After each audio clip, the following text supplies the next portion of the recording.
Je vous salue une fois de plus, mes amis. J'espère que vous avez passé une bonne semaine et que vous attendez avec impatience le prochain sabbat. Comme vous le savez, la vie a été assez difficile ces derniers mois, car le monde a dû faire face à une pandémie mondiale. Cependant, malgré les limites que cela nous a imposées en tant qu'individus et dans la gestion normale de notre Église, je suis extrêmement reconnaissant que le Seigneur ait donné à son Église, à son peuple, la créativité et l'ingéniosité pour trouver les moyens de poursuivre à bien sa mission malgré les limites rencontrées. Nombre de ces nouvelles méthodes innovantes ont impliqué l'utilisation créative d'Internet, offrant des camps virtuels, des écoles du sabbat et des cultes en ligne, des semaines de prière, des études bibliques, des rencontres de jeunes et même des camps d'été virtuels. Plusieurs rencontres d'évangélisation ont également eu lieu entièrement en ligne. Ces rencontres, comme celle présentée par John Bradshaw de It Is Written et celle de Camille Ottman de la radio adventiste mondiale, ont impliqué de nombreux membres laïcs qui ont travaillé comme missionnaires virtuels, contactant ceux qui regardaient les produits en ligne en leur proposant des études bibliques. Nous louons Dieu pour les centaines de personnes qui ont été baptisées grâce à ces efforts. Même si vous n'avez pas eu l'occasion d'être un missionnaire virtuel, nous avons tous la possibilité offerte par Dieu de tendre la main aux autres, en partageant le message qui donne espoir et courage. Que ce soit à travers les médias sociaux, des messages, ou tout autre moyen électronique, le téléphone lui-même, un appel, ou même une lettre manuscrite, si nos cœurs sont ouverts à la direction de Dieu, il nous montrera, malgré les difficultés actuelles, comment atteindre les autres pour lui. Je suis convaincu que le Seigneur utilisera chacun de nous d'une manière surprenante, nous donnant l'occasion de répondre à de nombreuses questions auxquelles le monde n'a pas de réponse satisfaisante. Pourquoi cette crise? Que nous réserve l'avenir? Pourquoi avez-vous un regard heureux et serein? Vous savez quelque chose que j'ignore? Parlez-moi de cela. Tant de questions et les gens veulent des réponses, pas seulement en lisant la Bible d'eux-mêmes, ils veulent les entendre de vous. Ils veulent entendre votre témoignage, votre expérience d'être connecté à la source de toute vérité et de toute puissance, Jésus-Christ. Vous voyez, le lien avec Jésus est la clé. Pour atteindre les gens, les encourager, leur apporter la vérité et l'espoir, vous et moi, nous devons tout d'abord être en relation quotidienne avec Jésus, par l'étude de la Bible, la prière, la lecture de l'esprit de prophétie, et en suivant son exemple pour atteindre les autres. Et dans notre relation avec Jésus, il nous donnera la sagesse, le courage et les conseils pour que notre lumière brille pour lui. Et je crois que le moment est crucial, en ce moment même, alors que les gens sont encore en train de réfléchir aux questions profondes résultant de cette pandémie mondiale. Dieu nous appelle, vous et moi.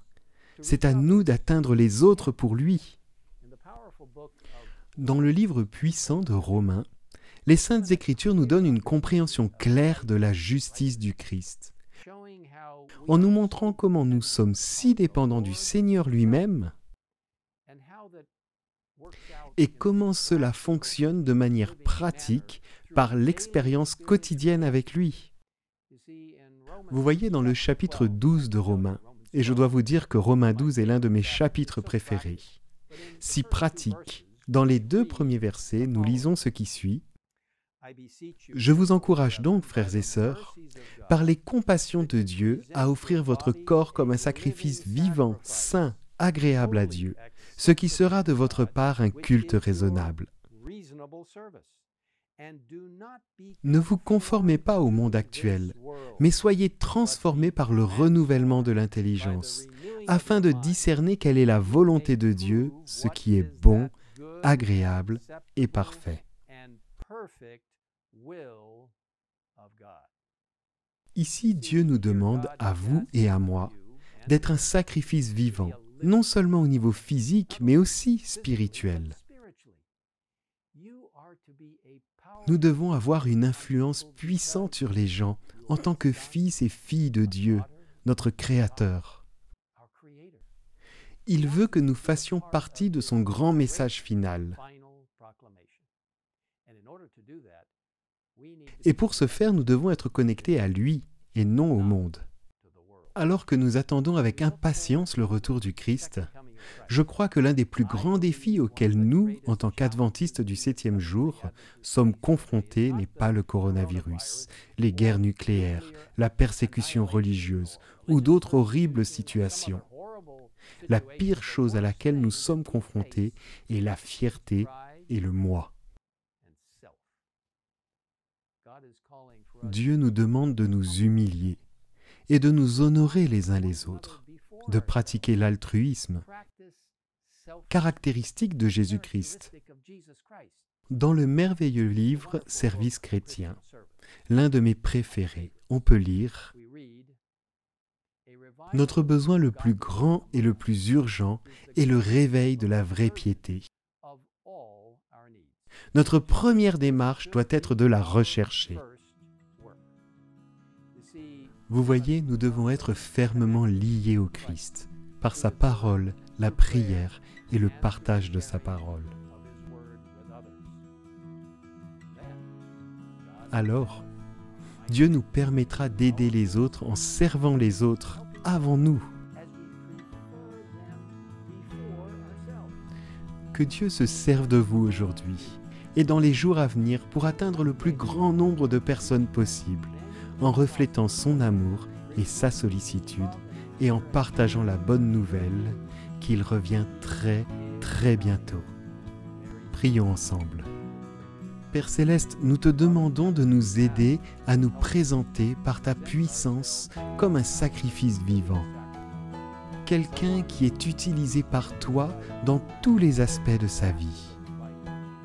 En partageant avec les autres les caractéristiques que tu mets dans notre vie, pendant que nous étudions ta parole, pendant que nous comprenons les enseignements de l'esprit de prophétie, par l'intervention du Saint-Esprit. Aide-nous à être de véritables exemples pour toi dans tout ce que nous faisons.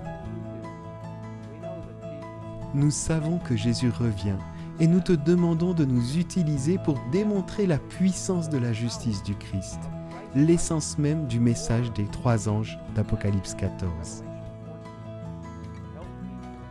Pour aider les gens à comprendre que leur plus grand besoin est de tomber au pied de la croix et d'accepter le Christ et sa puissance dans leur vie, afin qu'ils puissent, eux aussi, devenir tes disciples. Merci d'avoir écouté cette prière et bénis chacune des personnes qui nous regardent en ce moment, toutes celles qui entendent ces paroles. Qu'elles soient bénies par toi en tant que témoins pour toi et pour ton prochain retour. Nous le demandons au nom de Jésus. Amen. We ask it. Amen.